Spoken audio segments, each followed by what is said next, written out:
It's just a distraction. All right, so we're going to draw something in Turing. Let me just save this first as like graphics or something. We're just doing some testing right now. So we got our set screen command. That's going to allow us to draw something on the screen. And I'm going to just do draw fill box for now. Remembering that my screen is 800 by 600, so I'm going to put this somewhere near the middle, like 300 as my first point. That's my bottom left. So if I go 100 over in my X and 100 over in my Y, I should have a box that's 100 by 100. And there's blue. Run that, there it is. Okay. Happy with that. Now I want to try to get that to move across the screen.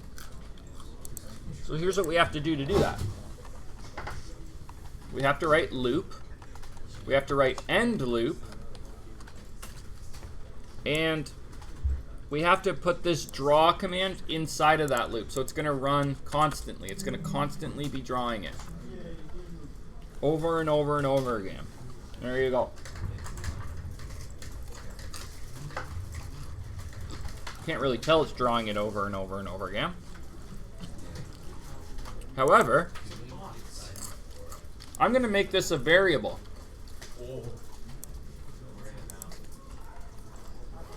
So I'm going to say var x colon int colon equals 300. And I'm going to put x in here.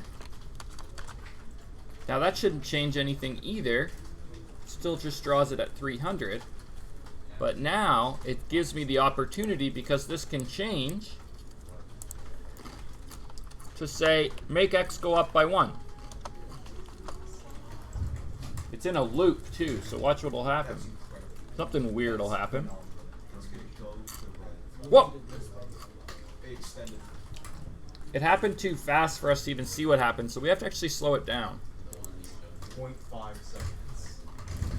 I want this loop to run 60 times a second, okay? And I can put a delay in here. There's a command in Turing called delay. And if I put 1,000, it'll delay it for a whole second. And every second, you should see this thing slowly move over. It's even hard to tell. So let's not put 1,000 in there. Yeah, 100. Actually, let's figure out what 60 frames per second would be. Okay. That's some bad quality. What if I take 1,000, because that's how many, that's the milliseconds, right? And I divide it by 60 for the frames I want. It's around 17 milliseconds to make this loop run 60 times a second. Don't worry about that math too much, but we'll just use this number from now on. Runs loop at 60 FPS. That's how real games do it. They actually delay they basically have one loop where their whole game is inside of it, and they just run a delay in there to slow it down or speed it up, or try to run it at 60 frames per second. Sometimes that doesn't always work, but let's look. Look at that. See it? Wow. Okay. So it is stretching it, but not at first. You can see it's only pulling the bottom left corner over, actually. Like if I go -1, you'll see it's pulling that only the bottom left corner. I want to pull them both together. So here's what I'm going to do. I'm going to write x plus 100 here, so that both points move together. Okay? Margot, sit down, please. Okay. Because this is an X and this is a Y and this is an X and this is a Y when I draw a box, remember this first point is the bottom left corner of the box, and then this is the top right corner.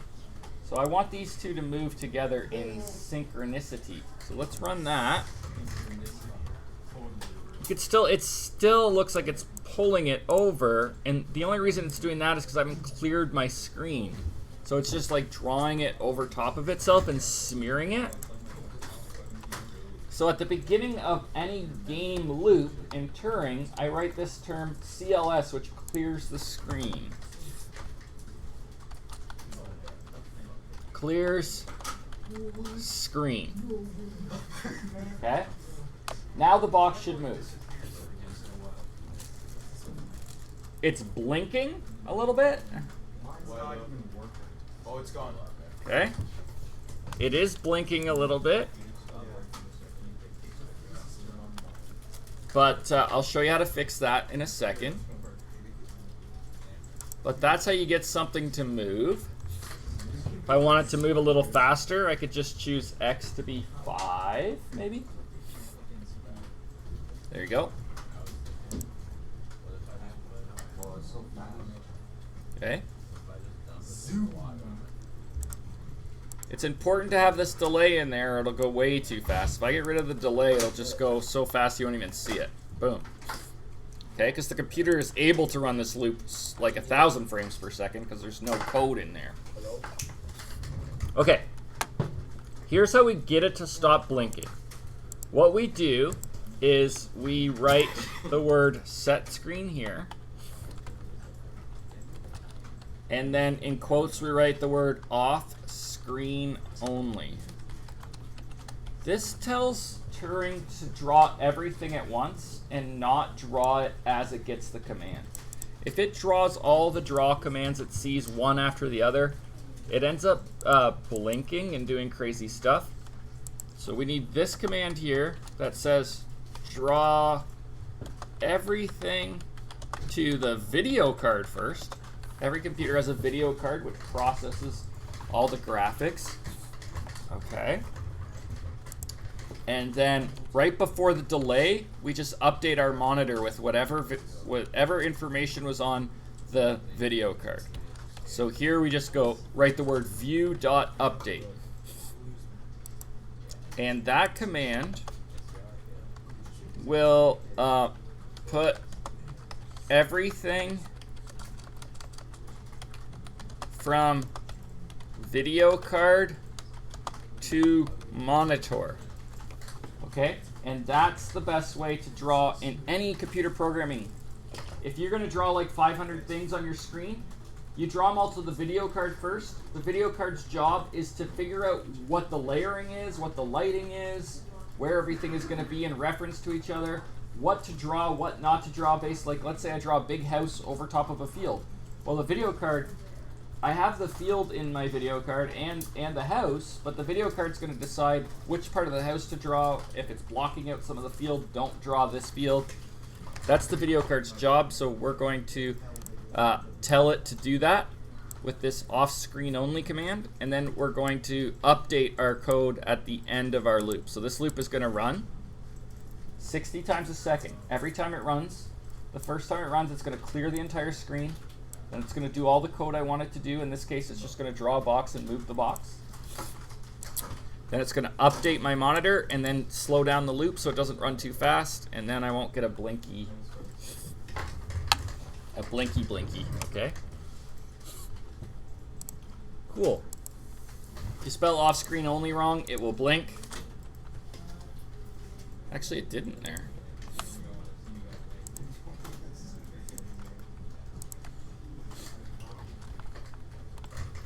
But let's add another drawing here.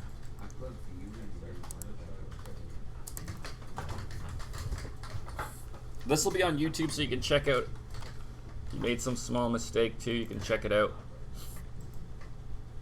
I am not going to make my X value go up yet. I am going to draw another shape in here. Maybe I'm going to draw a circle on top of here. Okay. That sits on top of that thing. So I'm going to go draw, fill, oval. Okay. And I also want it to be at 300 in the X. And maybe 400 in the Y, and then I want it to have a X radius and Y radius of 100. And I'll say green. I hope this is on top of the box. If not, I'll play around with those numbers a bit. That's way too big. So I'm going to say 50-50.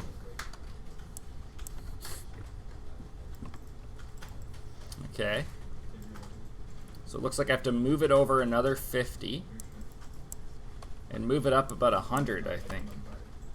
Oh, that's too far up. So now I'm going to say 450. Oh, there it is. Cool. Okay.